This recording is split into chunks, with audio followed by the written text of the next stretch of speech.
Welcome to the Total Soccer Show Champions League quarterfinal second leg review. Bayern Munich performed with pace and grace, and now they've got a massive semi-final place. The Bavarians and Madrid gave us goals galore, but despite some dodgy goalkeeping, the Germans are now in the final four.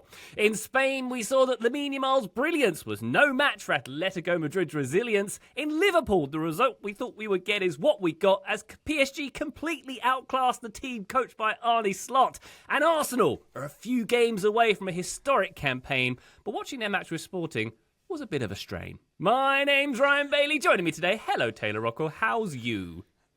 I am well, a bit of a strain indeed. I watched that game in its entirety, and there were moments when the eyes got very, very heavy. Ryan, a lovely introduction by you. Do you read your rhyming introductions again before you read them out? Because sometimes I write mine and then get to do the rhyming and suddenly realize that I've made my life difficult. I read them in my head about 3 minutes before I read them out loud on a microphone. That's it. And it works every time. It works 60% of the time. It works every time. I think is how That's I would phrase it. Indeed. Are you saying you watched the Arsenal game live, and that was the one you chose to watch in full live? No. I just successfully avoided the scoreline just in case things got interesting, and they did kind of, mostly not. Well, let's get to that later on in the show. Can't Hello, wait. Joe Lowery. Joe, how are you? I'm great. I'm trying to figure out if it would be worse to watch that live or to watch it back knowing the score. I think, Taylor, you did the best thing. You watched the better game in that time slot live anyway, and then you went back with hope rather than went back with just this destitute sort of feeling about you. I think almost watching it back knowing the score and knowing the flow of the game would be worse. That's what I've landed on. I'll say this as well. Part of the enjoyment of watching it, like not knowing the score but knowing it had happened, is that multiple times in these matches I wrote in my notes, like, this game seems over. There is no chance this team comes back. Literally, I wrote that at one point, and then a minute later, the team that I thought was done and dusted scored. So there were moments where I was like, maybe that'll happen again. You never know. Like, I don't want to say Sporting are never going to score because they can't muster any semblance of an attack at all. But then they kept not being able to, and it kind of felt like they were never going to score. Let's leave the worst game of the lot till I got more later on in the show. We've got a modern classic to discuss before that, but we also have to say hello to Graham Ruthven. Hello, Graham. How are you? I'm good, Ryan Bailey. I double screened on both nights, and that was the way to do it because it meant I could just completely ignore basically the two games involving the Premier League sides. That's one of my takeaways from this week's Champions League matches is, Champions League good, Premier League maybe bad? And that's not the first time this has come up in discussion this season. Interesting. I enjoyed the non-Premier League games this week. I think that to couch that theory, Graham, is my long-held belief, and probably of you guys as well, that the quarterfinals and semi-finals of the Champions League are consistently the best games in soccer, right? Yes, they deliver without a doubt. every single year, and it's always the best. So there is that to put against the poor old meek Premier League. I was reminded recently by a friend of the Inter Barcelona semifinal 2 legs from last year, and I think I literally said, we were on the phone, and I literally went, out loud. I felt like Ray Hudson. Is that what he feels like all the time? It was great. Very good. All right, lots of Champions League to get to, obviously, in this episode. Just to tell you about our Patreon, patreon.com/Total Soccer Show, the very best way to support the Total Soccer Show. You'll get bonus episodes, bonus video, access to our Discord where all the cool kids are hanging out. You can join the TSS Scouting Network in there. We can assign you a player, or you can, gosh darn, assign yourself one and join the Scouting Network. And one more thing to note, of course, we are doing it live on June 11th. Total Soccer Show World Cup Live is coming to Los Angeles at the El Rey Theatre. Link in the show notes. We'd love to see you there. Wonderful stuff. All right, let's go to Bavaria, shall we? Bayern Munich 4, Real Madrid 3. Bayern go through 6-4 on aggregate in what I am calling, Graham, a modern classic. Arda Güler opening the scoring for Real after less than a minute due to an error from Manuel Neuer, should we say? A FIFA glitch, I think we of a call glitch. that. Yes, he may have had two other moments we can discuss later in the game as well. Padovic equalising a few minutes later from a Lunin error as well from a set piece. Güler back on the scene with a great free kick that maybe should have been saved. We can talk about that later. Güler also sent off at full time. What a day for him. Action-packed. 5 goals in the first half. Real Madrid leading 3 times in this one. Late goals from Luis Diaz and Michael Olise as well. Breathless stuff, Graham. What a great game. Yeah, possibly the best game of the season so far for me. I think certainly the best first half of the season, because the opening 45 minutes were absolutely wild, as you kind of quickly outlined there, Ryan. 5 goals, 1 absolute blunder by Manuel Neuer, 1 questionable save from a free kick by Manuel Neuer, 1 questionable corner kick non-save by Andre Lunin, 2 comebacks by Bayern, Mbappe and Vinicius combining for the goal to make it 3-2 just before half-time. It was completely breathless stuff. The second half was slightly more tactile, and even as Real Madrid had the lead on the night and it was level in aggregate, it did kind of feel like Bayern were turning the screw as the game went on. It felt like they cranked up the control of this game, certainly of possession and territory.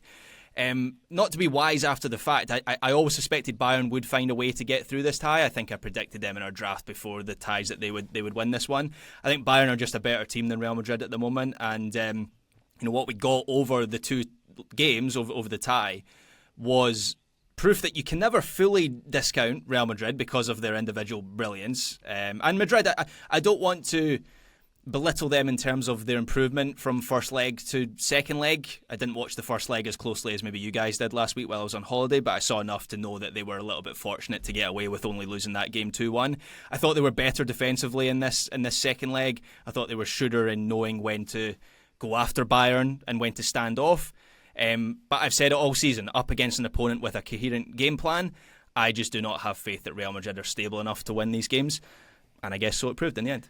Yeah, this game to me felt like a moment's game for Real Madrid, which I suppose is every Real Madrid game ever. I think I disagree with Graham's read on this tie and sort of Real Madrid in this tie. I thought they were in both of these games. I think maybe they were marginally the worst team in the first leg, but it wasn't by much. Both teams had a bunch of chances in that game. And both teams had a bunch of chances in this game where we're looking at extra time up until Eduardo Camavinga gets himself sent off in the second half. And that's when the game really tilts in Bayern's favor. I was watching this game live. In the first half, it was absolutely electric. I have down in my notes, this game ruled. After every goal, it felt like there was another golden chance. This is being played at a relentless pace. And it really was. I saw Stu Holden tweet justifiably so, like, whatever you're doing, stop it and watch this game. Then I watched the second half, and the second half kind of sucked, right? I mean, the second half, the energy was taken out of this game, and I think there was like a lot of exhaustion on the field, and we didn't see nearly as many chances until Bayern Munich find their breakthroughs after Real Madrid are already down to 10 men. I think just as Real Madrid maybe got into some of this game by individual moments of brilliance or flip it around to moments of absolute capitulance from Bayern Munich, that was how they got into this game. That's sort of how they ended up out of this game. But I didn't necessarily view this as, Real Madrid just can't hang with Bayern Munich. I just think they didn't quite end up on the right side of those moments. Was that phrasing absolute capitulance? Yeah, it sounded good coming out of my mouth. I don't know if it really was. I'm into it. I sort of am in the middle of the two perspectives here, because I do remember Pick a side. like Bayern are going to rue this potentially because they missed some chances and it felt like they had the more clear-cut opportunities in the first game. In the second one, I thought it was a fascinating. Like, I loved this game. It was undeniably my favorite game of the season. I thought it was fascinating that you see all of the reasons why you want a team that has Bellingham and Vinicius and Mbappe in it, and then you saw also the reason why you don't. Because, like, the third goal for Real Madrid, I believe it is, the one where Mbappe is just like, oh, right, I have all the acceleration and no one else can keep up with me, where he just, as soon as he decides to sprint, Upamecano has like 7 yards on him and just so quickly is 7 yards behind him. And it's why you pay the money for him. He has that awareness. The relationship with Vinicius seems really strong, that Vinicius plays that ball like when Mbappe can only barely be in his peripheral vision, but he's moving that quickly, and it's just such a lovely goal. But then for Bayern's penultimate goal, that's the one after Camavinga's been sent off, and you see both Vinicius and Mbappe like they're both nominally defending for a couple seconds there, but then there is literally, I forget the exact time, but I wrote it down of like, I wrote Bayern are going to score here, Real Madrid are going to concede, and then Bayern scored, I think, like 7 seconds later, because Mbappe and Vinicius both just start drifting up the pitch because they're ready for the counterattack. Yeah. But in doing that, they completely stop marking. They're not paying attention to anything that's happening. And then Mbappe is sort of the closest player like as the attack develops and just kind of can't get over there or doesn't get over there. And so you see that vulnerability in, you have them and their ability to attack and just make things happen from nothing. Simultaneously, because of that, they're not going to be as switched on when you need everybody behind the ball defending in lockstep after you've had a man sent off. And that ultimately is where this game just kind of completely turns on its head, is that red card changes everything in an instant.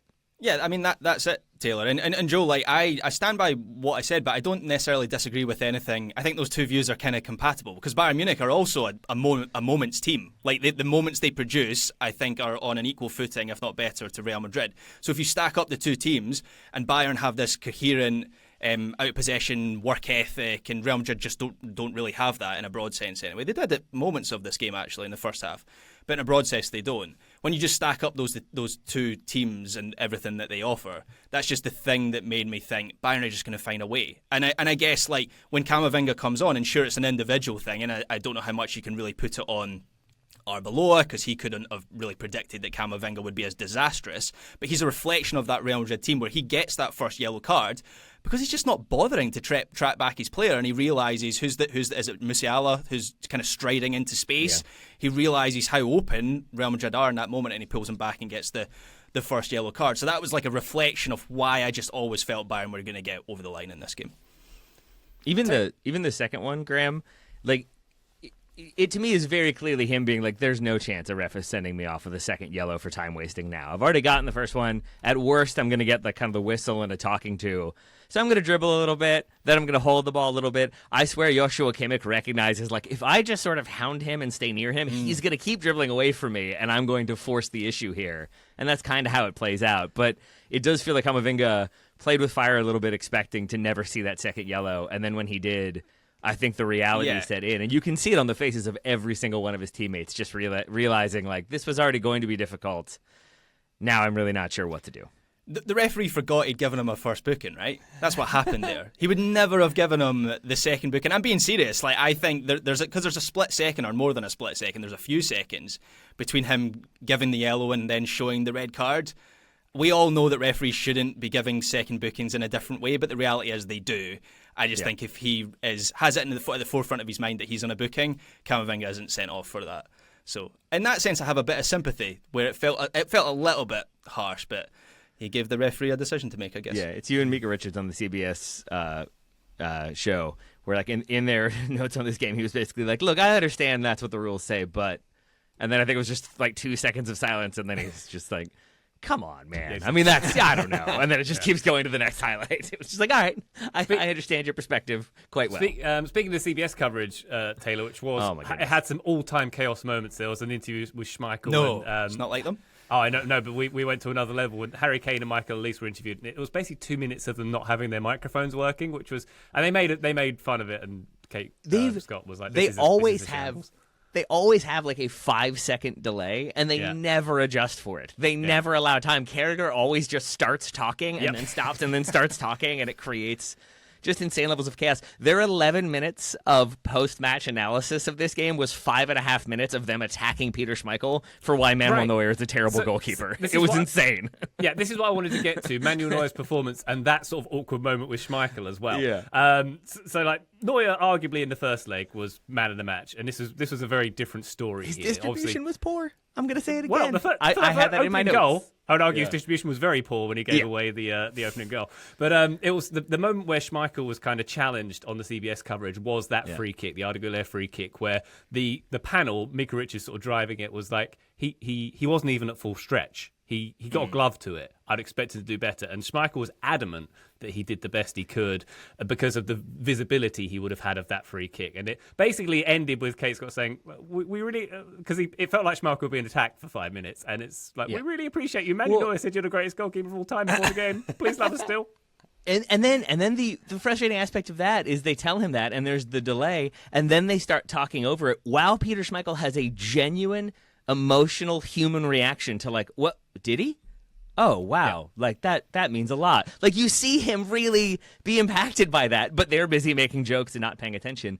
I enjoyed their coverage for the most part. I found that segment incredibly tedious, and now here we are talking about it instead of the game, but I'm going to anyway. And I thought the really telling thing, Ryan, is that Thierry Henry is silent for that entire thing, because it is what I sort of loathe about modern television or television analysis, is that, like, that can be a conversation. Should he have done better? Should that have been a save? But, like, I felt like Peter Schmeichel was making very valid points, and when he would make those valid points, we would move to the next talking point. And so, like, to what you're talking about, I think it's Mika Richards says, like, well, he sees it the whole way. And then Schmeichel has them show the camera angle where you see that he cannot see the ball until it has gone over at, like, the wall. And at that point, he is already reacting. So when he sees it, he is able to react. Then they're saying, like, yeah, but he got a hand to it. Like, if you get a hand to it, you got to keep it out. And Schmeichel then has them show the camera angle from, like, the sideline that shows that the ball is already in the goal when he gets a hand to it. So it's already a goal before he's even got the hand to it. And then that's dismissed. It's like, yeah, but if he's fully extended, then he gets there first. Like, it felt like the goalpost kept moving while they were over talking each other. And it could have been a really interesting conversation back and forth. And ultimately, what I was left with was Mika Richards and Jamie Carragher both saying, like, look, I'm not a world-class goalkeeper. And I wish Peter Schmeichel had just been like, I am. Like, I am. Stop talking. I know more than you. And I think it would have worked really well. And in the end, I think it led to Jamie Carragher being quiet for 30 seconds. And then when it was his time to do a highlight, saying, I'm sorry, Peter. Like, he, like, apologized to Peter Schmeichel instead of talking about an Arda Güler goal or something like that. Joe Hart was the goalkeeper on the British coverage, and he was quite critical of Neuer's not so much the fact he gets a full hand to it, that it was his feet, his position of his feet. He seemed to be like behind the line of the goal when he was set for the free kick. But I think he's expecting it from Alexander-Arnold, right? That's part of it, is it's Alexander-Arnold and Arda Güler, and you would think for all the world from that position it's going to be Trent that hits it. So it's one of those ones where I don't think it's absolutely not a clanger like the first one is, but maybe a top goalkeeper at the peak of their powers maybe does make the save. It seemed a little bit stilted to me.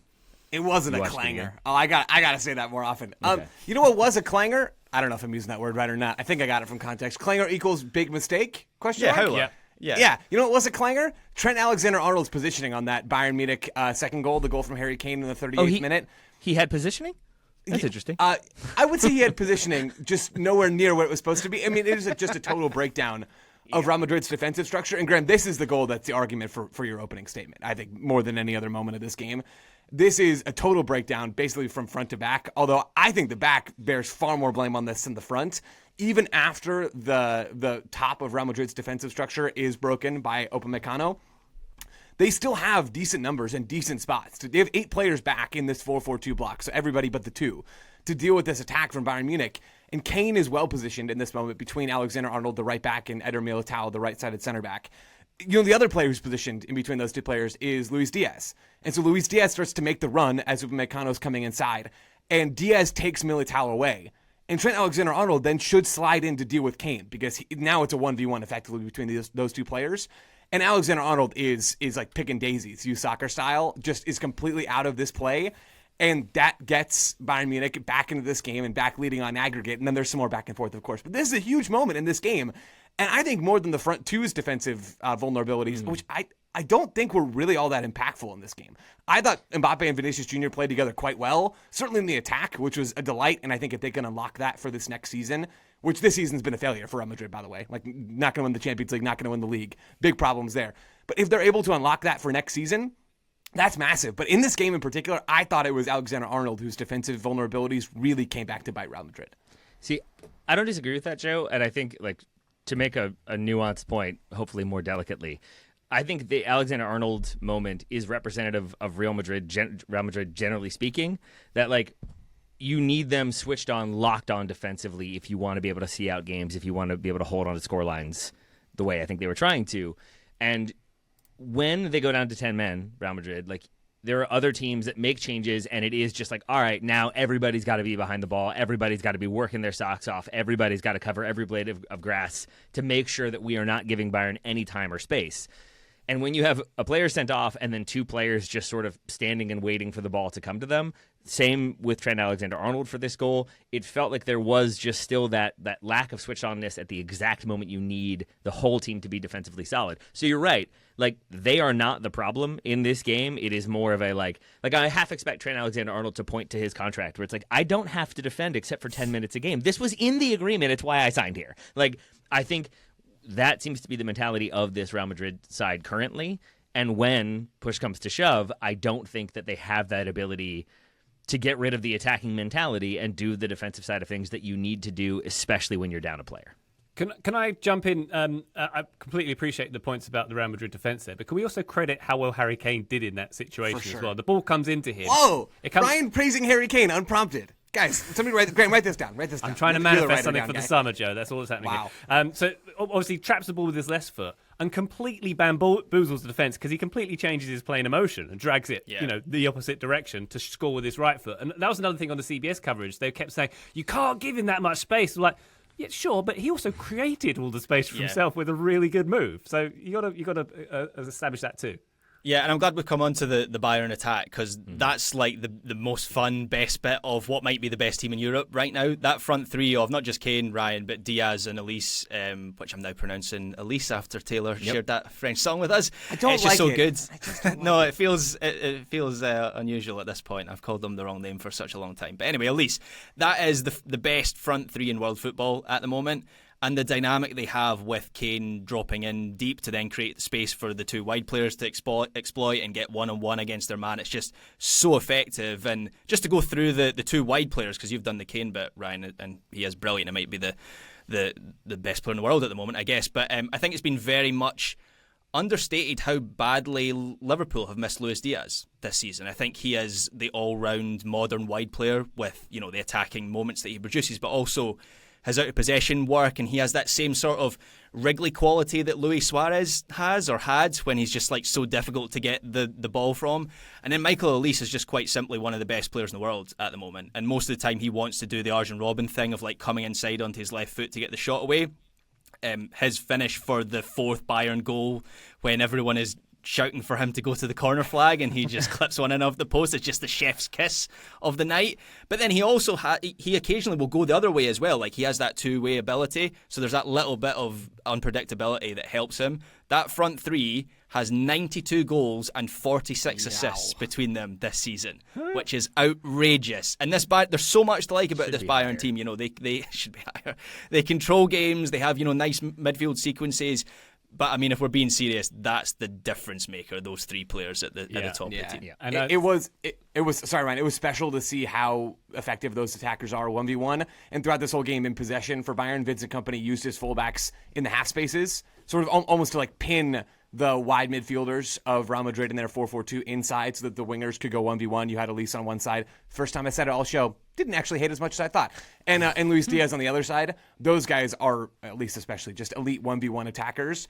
I'd be surprised if we didn't see more of that because even when Alphonso Davies comes on the field in the second half to play left back, and I think of him as the overlapping threat on that left side, although he is quite positionally versatile, he is still in the half spaces, and Luis Diaz is the one wide on the left side. So just very intentional platforming from Vincent Kompany to get his wingers into some of those best positions. It's a crime that PSG Bayern is the semifinal and not the final, although maybe it's not for Ryan's theory from earlier. Yeah. I think we're going to get hopefully one of the best rounds of games there in existence. It's primed to be excellent. Just one more thing on Elise and his goal as well, Graham. On another thing from the chaos interview of Elise from CBS. Thierry Henry had this sort of odd school teacher reprimanding of him for why didn't you drive it to the corner? He started saying, hey, at the Olympics like 3 years ago, I told you to do a thing where you should have driven to the corner. You didn't do it again. Why didn't you go to the corner? And Elise just went, I wanted to score. He's so cool, Elise. Like after the game, I don't know if you've seen the video of Real Madrid kicking off when Arda Güler gets sent off and Bellingham's having a go at the referee, and Michael Elise is just taking selfies with the Man of the Match award behind them. What a dude! There were so many good little moments like that. That's the other thing you need for it to be a true classic, and you get one of my favorite shots in any game is the slow-mo of the player like rapidly blowing air out of their mouth, so they get the like where the lips go. So when you get this super slow motion, it's so fun to watch. We get that with Mbappe in the 58th. I loved for the. You got the minute of that. Yeah, I wrote it down. It's one of my favorite moments in soccer. I got our Twitter account temporarily disabled for posting Kalidou Koulibaly doing that at African Cup of Nations a couple years ago. But there's also for the third goal, for the Luis Diaz goal. I really love this. Joshua Kimmich is standing in space screaming for the ball for like 5 seconds before the shot happens. He's just standing there with his arms up. And then as they score, he very smoothly just turns it into like double fist pump celebration without moving. So Kimmich stands for like 7 seconds straight with just his hands up in the air, slowly morphing into a celebration. Just good little teeny moments along the way, and great little teeny moments from Dayo Upamecano. That's my final note for this game. He's a defender that I've criticized more than I've praised him by a good margin, but I thought he was excellent in this game. He has the great moment of the 21st minute where he has the kind of go-go gadget leg tackle on Mbappe and then stands up and just fully screams. Like, you can hear it on mic, and there is not a mic near him. But it's also the winning of the ball, of the cleared ball, like driving forward past. I think it's Mbappe who's applying pressure, then picking out the pass that sets up the Kane goal. He was just really good on both sides of the ball. I think Bayern were pretty good, and then just had a few very strange moments, 1.5 of them from Manuel Neuer. There we go. Wonderful stuff. Great game. Bayern PSG coming up in 2 weeks' time. Can't hardly wait. We're going to take a quick break. When we come back, we'll look at how Atleti overcame Barcelona. Join us then. Total Soccer Show, welcome back to our Champions League review. Let's go to the Riyadh Air Metropolitano. Goodness me. Atleti 1, Barcelona 2. Atleti going through 3-2 on aggregate. Lamine Yamal and Ferran Torres put Barca even on the aforementioned aggregate. Then Ademola Lookman getting the vital goal for Atleti. Eric Garcia sent off later on for a silly last man foul as well. We had here, Joe, a brilliant close game. Did the right side go through? I think so. I think Atleti did enough in this tie. I mean, this series was so much fun. It's crazy that the Bayern series was as good as it was, that this one gets bumped all the way into segment 2. I really, really enjoyed getting to watch these couple of legs, and I think Atleti can very much hold their heads high, and they did some really impressive work across these 2 legs. In this tie, there was chaos. There were red cards. There were red cards in all 3 of these recent matchups, right, between these 2 teams. That's right. It just makes me so happy. Barcelona created chances. They will always create chances. To me, Barca looked tired, especially as this game wore on. And Atleti, maybe they're doing a little bit less intense ground coverage and a little more shifting. But they came in and played a very Atletico Madrid sort of game, but with flair to it. At least in my mind, this front 3 of Julian Alvarez, Antoine Griezmann, and Ademola Lookman is scary good. Like, I think it is possible that front 3 can take them further in this tournament, even than they are right now. And they already got past a major hurdle in this series against Barcelona. Lookman's ability to threaten him behind was so difficult for Barcelona to deal with. So difficult for them to deal with over and over and over again in this game. And you had him, of course, getting the opening goal and the only goal that Atleti really ended up needing in this tie. I was really impressed at the effectiveness of that front trio, along with the cohesiveness of the team deeper down the field. That sort of has to be Atletico Madrid's recipe if they're going to continue this run, and it was more than enough to get them through this tie. Yeah, I mean, Lookman coming in the January window has completely changed their season. It might even have changed Simeone's Atletico Madrid career, where that was a legitimate discussion point, like a matter of weeks ago, I guess, where it felt like with Atleti and their new owners at Apollo Capital, they were considering maybe a new, more front foot style of play and a new manager coming in. That was the reporting out of Spain, that process had kind of started, or that discussion had kind of started. And since then, with Lookman coming in, and I don't think Simeone hasn't really changed his philosophy. There hasn't really been any kind of macro change there. It's been as simple as putting another attacker on the field, where previously that was a defensive-minded wing-back, or it was at most a creative left-sided midfielder, someone like Alex Baena. And now it's Ademola Lookman, who is an exceptional forward in his own right, who isn't really a left winger. Like, he joins in with the front 2 of whether it's Griezmann and Alvarez or Sorloth and Alvarez or whoever. That 2 is often a 3 with Lookman, as he did for his goal, like getting forward into those areas. And that has completely changed the picture for Atletico Madrid. And over these 2 legs, and I thought it was brilliant how we had the La Liga game as well to really add to the spectacle of those games building up and building up and building up. Over the 2 legs of the Champions League tie, I was quite surprised by how invested I am in Atleti going through over Barcelona, where I think Barcelona are just fundamentally still a more entertaining, fun watch than Atletico Madrid.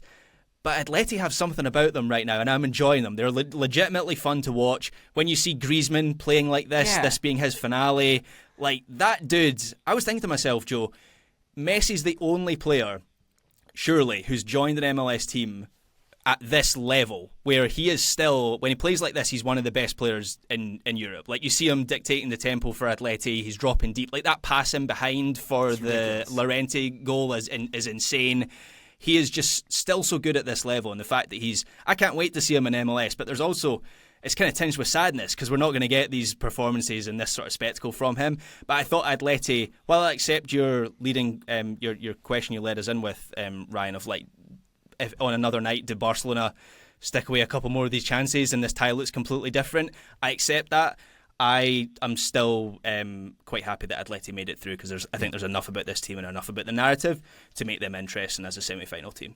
I hope Orlando know how to use him because he is a tricky player in that like people want to use him in different ways other than the ideal, which is basically just like put him in a 2 but let him do whatever he wants. And Diego Simeone seems to get that pretty well because this is the second straight game of the Champions League in which Griezmann has been, I think, the difference maker and has done so many things off ball and on the ball that allow Atleti to get back into the game and stay in the game. This was the one where I wrote, I have zero clue how Atleti get back into this game. They are fully dominated. They seem fully out of it. That was at 2-0, and then I think that's when Lookman scores like 2 minutes later. And that's with Griezmann dropping in and seeing the run, like the run developing and plays that like perfect reverse ball in behind. You just need difference makers like that. And I agree with Joe's earlier point that I feel like that front 3 are so stocked with difference makers that Atleti are going to be a really difficult animal in the next round.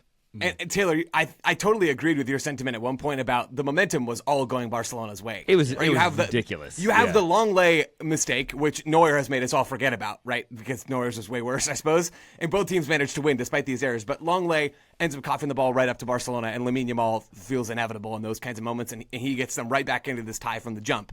And then you have the second Barcelona goal, which doesn't come that long afterwards, and it's Barcelona just carving through. I mean, it's Olmo through ball to Torres that splits the defense beautifully, and Ferran Torres finishes. And all of a sudden, it's 2-0, and Longley's having an absolute nightmare because he was bad on this goal as well. And then after that, you get the Fermin Lopez chance that sees him get kicked in the face by Musso, and all of a sudden he's playing bloody the rest of the game. And that was almost 3. And so you're really thinking, this is going to go one way. That's just not how it turned up. I mean, Atletico Madrid had clear defensive ideas, like I referenced earlier, where they started sort of in this 4-4-2. They would press on occasion, then they would drop deeper, and they would take Simeone from the right side of midfield to the right wing back role, and all of a sudden they're really in this fluid 5-2-3 structure, and we've seen them do this before. They do it quite often with this personnel group. And then even they would drop more numbers back. Koke quite often would end up in the middle of the back line. And so then you had a line of 6 trying to deal with Barcelona's line of 5, so you have a numerical advantage there, and you have cover for the wingers when they're going to go attack you 1v1. They had ideas, of course. I mean, Simeone knows how to cook up a defensive structure. But they also needed their attacking quality to be what it was in this game. And I could not agree more on Griezmann and his influence. I mean, I almost think, Taylor, you talked about I hope Orlando know how to use him. I don't think there's a wrong way to use him. I think there are more ways to use him. Like, there are more correct ways. But even then, he's never going to play wide. Like, he's still going to go find the game and influence the game. So he's just a joy. And this Atletico Madrid team, I agree with Graham. I'm having more fun watching than I would have thought, even if they slayed Barcelona to get there. Yeah, Joe, I put it in the running order, but watching that long lay, like the first 20 minutes, I really did. My first thought was like, this is why Joe's worried about Tim Ream.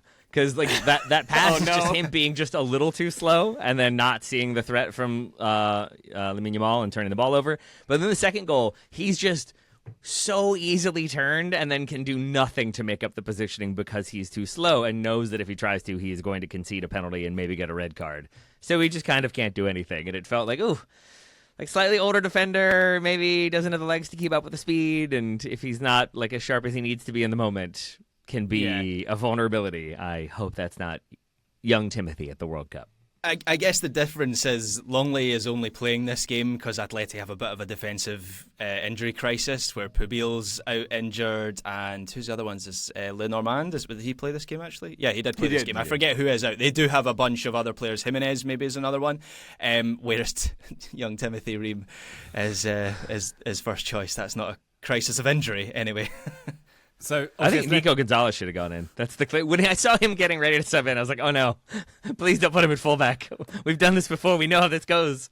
Don't torture Nico like that." But they didn't. He got to be in attack. It was fun. Yeah, and Atleti have had 17 Champions League knockout home games at home under Diego Simeone. They've not lost any of them. So he has quite the record here. I suppose, Graham, a question for you. the last time Atletico Madrid got to the Champions League final, is it fair to say they played slightly differently? It was more like grind out and suffer a little bit more than. So what's changed now? Is it the flair of the front three? Is it? Yeah, I think that's it. Is it simply that? Look, I mean, maybe someone out there can sort of pick apart the tactics in a way that I am not smart enough to do, but to my eye, it just looks like they've got another attacker on the field. I'm trying to think when their last Champions League final would have been. Was the Real Madrid the one where they got beaten quite convincingly, right? Was that the horse placenta game? Oh, what was that? When Diego Costa tears his hamstring and then tries to take horse placenta as a medication to be able to play in the final 2 weeks later, and that would have been. I think plays 15 minutes and is very clearly playing on a torn hamstring and has to sub off. Yeah, or did they play in one since then? The horse placenta. I don't think they played in one since then. They played two, both against Real Madrid. The first one is the Ramos one, the late header in stoppage time that then they win in extra time, and then the second one they got beat quite convincingly by Real Madrid. The good news, I guess, is that Real Madrid are out of the competition now, so that's maybe a good omen for Atletico Madrid. Can I just very quickly ask a question about Barcelona's approach and the big talking point about them now that they're out of the Champions League? Because it was a talking point last year, and I've seen it again since they've lost this tie. Do we feel like the issue with Barcelona in these games is Hansi Flick's approach, the high line, which has been the big talking point with them since he's taken over, or is the issue that they just do not have good enough defenders? Because you look at the two central defenders that started this game, Eric Garcia, I will not do any more to rub salt into the wounds of a guy who was sent off and maybe cost Barcelona the tie. And then Gerard Martin, who's not a central defender and is a young player. So is the issue personnel or approach, or is the cop-out answer a combination of both? I don't think personnel. Yeah, I totally agree, Taylor. Go ahead. Yeah. Just that I think it's certainly a talent and a familiarity, but there's also, if you have a veteran center back who maybe is more alert to developing threats or more aware of areas of the pitch that are being attacked consistently, I think they're able to make adjustments themselves or make sure that people are staying back or communicate with teammates. You need to fill this space. You need to be here. You need to keep an eye on him. But if you don't have that familiarity, if you don't have that confidence, I think you're just going to be less switched on to those developing threats until suddenly they are 15 yards ahead of you in scoring. Yeah, I mean, I think the personnel is clearly the problem. We've seen Hans-Dieter Flick win the Champions League with a similar approach before, so we know that the approach does not rule you out of winning the Champions League. And also, we have to recognize, even with what Taylor said about the personnel being correct, we have to recognize that even the personnel wasn't that big of a factor. Barcelona were very much in this series, and there's you flip the coin again, and they end up emerging, right? They have the talent advantage over Atletico Madrid. They probably win more of those coin flips than not. I don't think that really takes anything away from Atletico Madrid, but that's just the reality. And all of a sudden, you're into a very winnable semifinal game.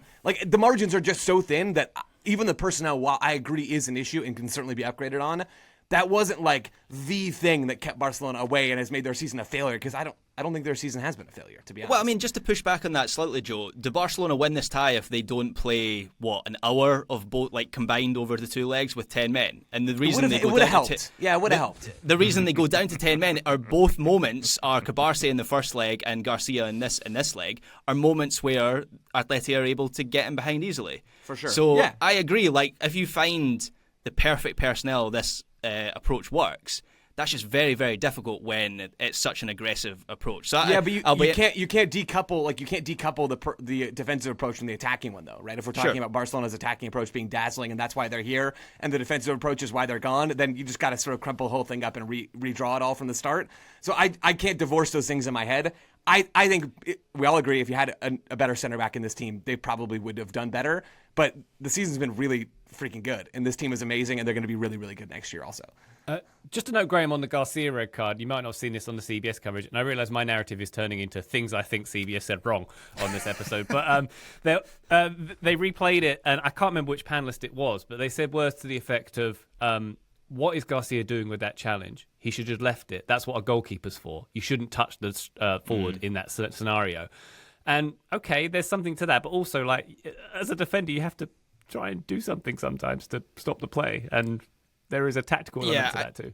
I just think that's such a difficult split-second decision to make, to weigh up the player that you're up against. Also, Jules Koundé's covering run. Is he going to come across in time to make that challenge? Is the goalkeeper going to come off their line? I just think there's so many geometric things to consider that I don't envy Eric Garcia being in that position. But I do think there is something to the approach in that Barcelona need to find a defender who can make this work. and I wonder who that could be, and whether it could be Mickey van de Ven. That's the first player that comes to mind. Get him in this Barcelona team. I want that bad. You sounded very excited about that prospect. Ray Hudson. Told you. There he is. Is that why Mascherano left Inter Miami, maybe? He thought he had a chance to get back into the Barca back line? There it is. Yes. Well, I mean, if Eric Garcia can play for this team, Oh, boy. there's a chance. All right, Atleti march on. Congratulations to them. One more quick break, and then we'll talk about PSG's win over Liverpool and Arsenal getting past Sporting as well. Join us then. Total Soccer Show, welcome back to the Champions League review. Let's go to Anfield, shall we? Liverpool 0, PSG 2. PSG going through 4-0 on aggregate. Ousmane Dembele sealing this one up with a double strike in this one. A second season in a row that Liverpool have gone out to PSG in this competition. What do we think about this one? Joe, obviously, Ekitike, I think we've now learned he's out for the World Cup as well, so very sad for him. But also, I don't think anyone expected this tie to go any other way. Is that fair? I mean, I think it is absolutely fair. The Ekitike thing feels like the biggest story out of this entire game. Just because we did expect PSG to go through. They've done that. They were better in this game than Liverpool. They were better across the two legs than Liverpool.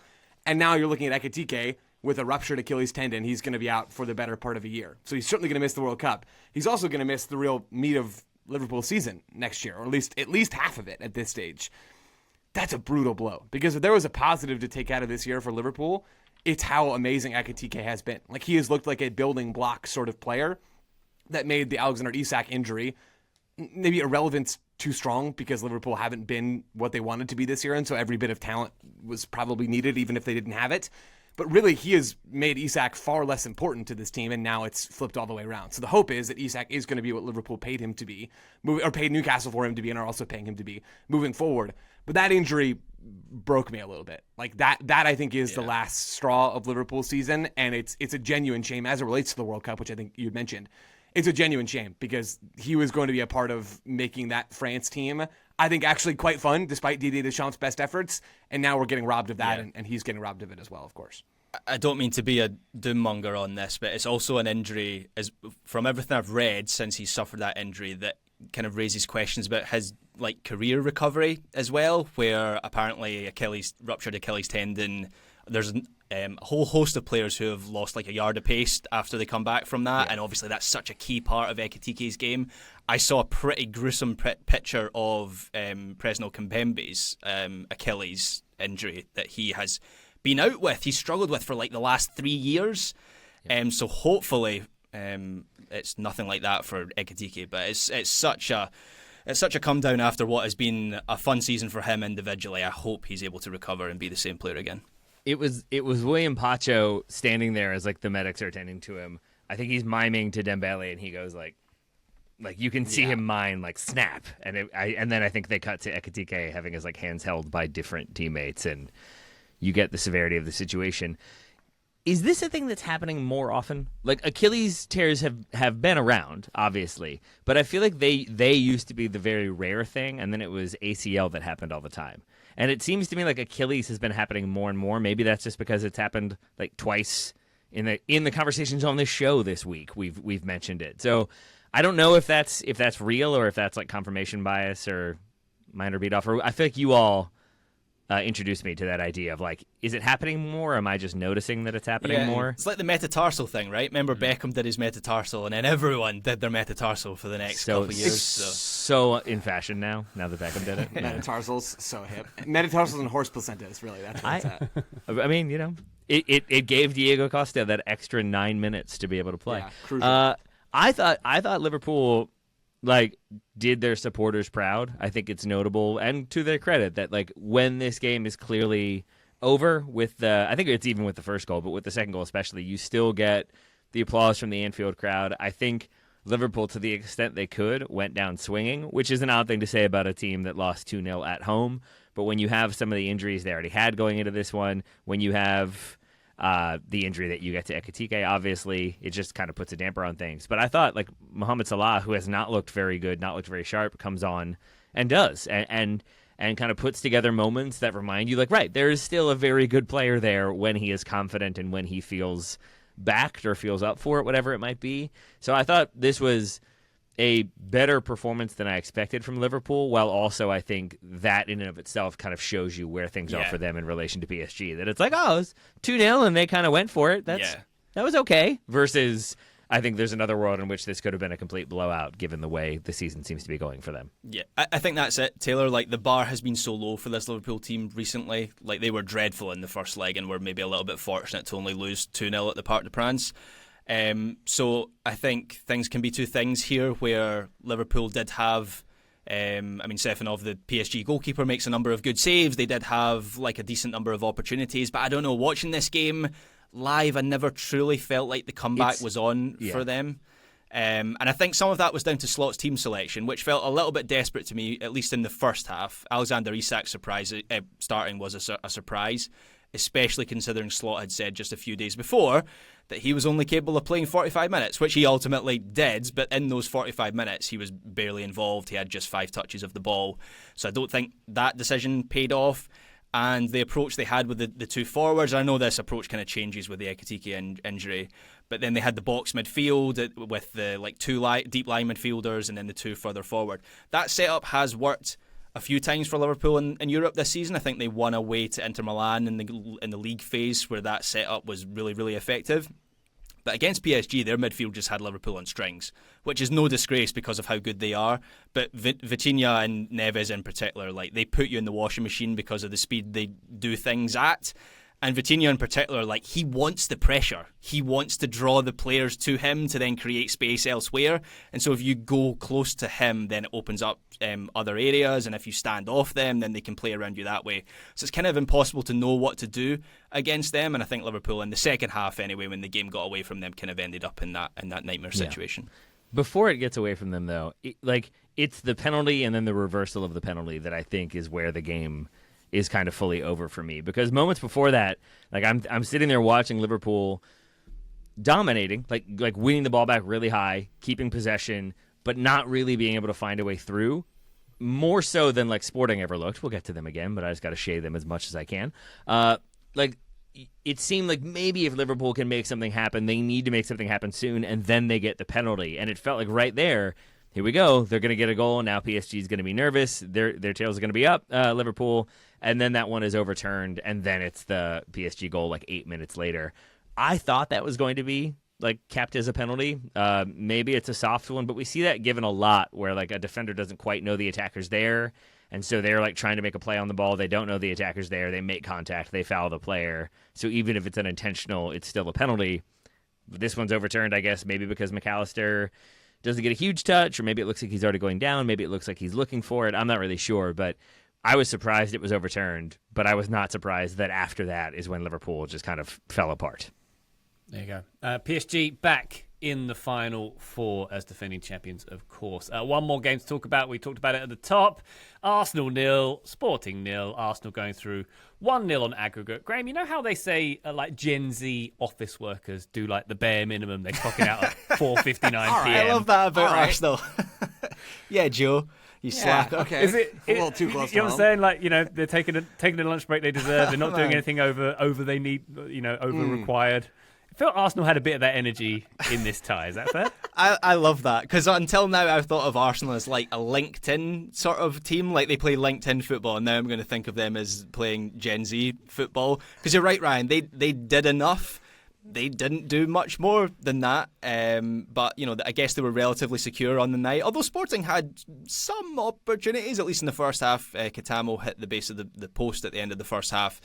There was also a moment where David Raya passes straight to Pote, to Pedro Gonçalves, about 20 yards out. He gets caught in about 5 different minds and doesn't do anything with it in the end. So, if their execution had been a bit better, Sporting, then this may have been their night. But yeah, Arsenal are just a funny team at the moment. They're going through a funny phase of their season where, on the face of things, they are a matter of games away from one of the best seasons in their history, where they're top of the Premier League. They're into the semi-finals of the Champions League for the second season in a row. But watching their performances for the last, month and maybe even 2 months, it does seem like they're trending in the wrong direction. And I think we saw a lot of the same problems from recent matches. One of the biggest issues, particularly in the first half, was there was a real lack of ball progression options when playing the ball into midfield. And that resulted in Saliba, particularly Saliba, but also Gabriel, just dumping the ball into the middle of the pitch a number of times, and then from there Sporting could spring forward. And then once again, there wasn't a whole lot of open play creativity from Arsenal. They had just 0.48 open play XG after having 0.18 open play XG against Bournemouth at the weekend. So this is a real trend. So I don't know how much, obviously they're through to the semi-finals of the Champions League on the face of things, a good result. I don't know how much this moves the needle for them in terms of their performance levels ahead of that Man City game on Sunday, which just feels huge. That feels like season-defining, maybe even like era-defining for this Arsenal team. So I'm looking forward to that. It's really confusing to me, Graham, because I think it is fair for Arsenal supporters to be frustrated with the lack of attacking creativity, and then at times as the game goes on, the more individualistic aspect of the attack, where you have players shooting from distance or shooting from tight angles or trying to take people on. And again, it's confusing because you want to give credit for trying to make things happen and trying to spark moments. But at the same time, there wasn't really much in the way of cohesive team-wide creativity other than when they occasionally get set pieces and then they do sort of design things to try to make stuff happen. But at the same time, I have to also give credit for how defensively rock solid Arsenal were. They always had numbers back. They always had at least one more than however many Sporting theoretically had high, even though they regularly did not have anybody high. And then as soon as there is a turnover, as soon as there is a loss of possession, everybody from Arsenal is sprinting back, getting into position, getting into coverage shape as the game goes on. And Sporting just never looked like they were going to be able to get a goal. It never looked like they were going to be able to create enough momentum to get consistent opportunities. It was always going to be kind of half chances or fluky moments, and that's 100% to Arsenal's credit. And so, again, to go back to it, it's a strange game because, in a Champions League semi or quarterfinal, second leg, when you know that all you need to do is get a goalless draw and you're fine, that's what Arsenal did, and their defensive game plan very much allowed that to happen. But also, you would think, yeah, but if you get a goal or two, that's not the worst thing either, and then you get some momentum and build some confidence on the attacking front. And so it's they advance, and that's a good result defensively, but the lack of attacking spark and creativity with where they are in the Premier League campaign and with the fixture they have looming, it also does feel like that might not have been the shot of confidence they need. And I'm going to say that Mikel Arteta literally hopping up and down side to side on the sideline doesn't really help with the confidence either. That dude needs to take a literal chill pill, which I think is just a tranquilizer. But either way, there is a point where that level of intensity, it feels sometimes like he is trying to be Pep. And I know that's a thing that's been said before. It's probably an unfair way to paint it, but you can just see that insane intensity. But there is a moment when it feels like this isn't helping. You're just kind of ratcheting up the anxiety and the intensity of it all without really helping structure that. And there's a world in which that can blow up spectacularly if players kind of take the lead the wrong way. The players didn't in this game, so perhaps I'm being unfair. But that was just the other thing that stood out to me is how animated he was from start to finish. Yeah, I mean, this is often a little bit of a tangent, a bit more of a macro point, but I've just always felt under Arteta, Arsenal are quite an emotional team, which I don't know when it comes to the crunch of the season helps them. And Arteta does ramp that up. They had I don't know if you guys spoke about it on Monday or if you saw it over the weekend, but before the Bournemouth game, they had Arteta got a big screen out at training and they put TikToks and fan messages and motivational things on the screen as the players were training on the pitch. And then he said, he made the comments about Arsenal fans need to bring the noise and don't have your lunch, you're going to be there the whole day. And sometimes I just think Arteta adds to the nervousness that we are definitely seeing in some of the Arsenal performances at the moment. I don't know if you saw Declan Rice at the end of this game. Well, Arsenal have made it through to a Champions League semi-final, which is not easy. That's the thing we should recognise. That it's a success in that regard. And Declan Rice he's gassed for starters. He was played this game injured. He didn't train the day before. But it doesn't really feel like a team that is enjoying their success at the moment. And I do kind of wonder if that manifests itself in an even greater collapse coming down the line. That's really interesting, Grant. And by the way, with Arteta in the screens, that's just high-performance world-class basics. You just don't understand it, so don't worry about that.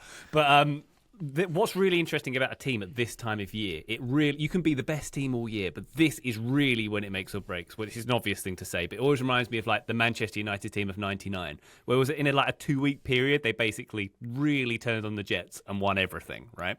And you've got that period for Arsenal right now. They are on the brink of what could be their greatest season ever. They're 3 games away from winning a Champions League. They're probably 3 wins from winning a Premier League as well. When they've gone the distance they've gone, it shouldn't be that hard to have the mentality to go that much further. But that is what separates the men from the boys in this scenario, right?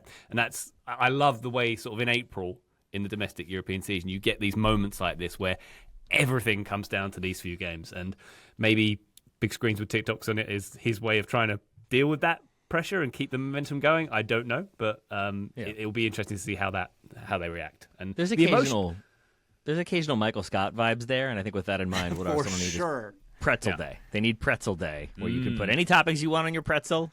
I think that's how you get this team over the line. He just needs to stand Victor up Gyökeres is Stanley, presumably.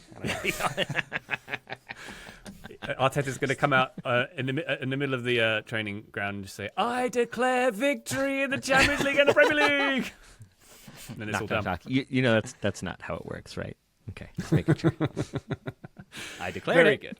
There we are. All right, there we go. Arsenal are through. They're going to face Atletico Madrid, of course, in the semi-finals in 2 weeks. Excellent stuff. And an excellent round of Champions League games there, 75% of which, anyway. Taylor Rockwell, thank you very much for your Champions League chat in this conversation. We've had a great time. You know that just saying a thing doesn't mean that it's declared, right? Ah, nice. A declaration? Isn't it a declaration? Interesting. It is, yes. Joe Lowery, thank you very much. Thanks, Ryan. Thank you very much, Graham Ruthven. Thank you, Ryan Bailey. And listener, thank you for joining us on this one. We'll be back on the feed very shortly indeed. But for now, bye.